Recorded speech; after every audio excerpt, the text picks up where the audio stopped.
المصري. المدونات الأمريكية تترقب حكما مصيريا حول زواج مثلي الجنس.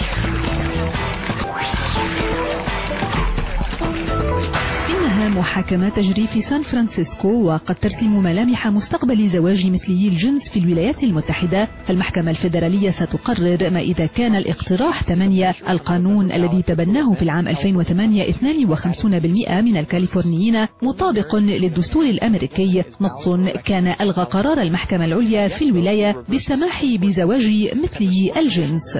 الرهان كبير إذن على هذه المحاكمة التي كان يجب أن تبث على الإنترنت، إلا أن المحكمة الأمريكية العليا منعت النشر لحين بحث المسألة. المنددون بزواج مثلي الجنس عبروا عن قلقهم من تبعات شهاداتهم في حال بثت على النت، إلا أن الحواسيب والهواتف الذكية تبقى مسموحة، وكمرحلة أولى سيتم متابعة أول أيام المحاكمة عبر الشبكات الاجتماعية. تزامنا مع المحاكمة الجدل ما يزال يحتدم على الشبكة، والمعسكران يتنافسان بالمبادرات. المدافعون عن زواج مثلي الجنس نظموا من جهتهم مسيرة صامتة من خلال هذه الصور المنشورة على الويب. أما هذه المنظمة الملتزمة بالدفاع عن الزواج التقليدي خلال المحاكمة فهي تواصل من جانبها حملتها على النت من أجل جمع التبرعات لمعركة قانونية ستطول على الأرجح، ومهما كان الحكم فإنه سيلاقي الاعتراضات، وعلى المحكمة الأمريكية العليا أن تقول كلمة الفصل.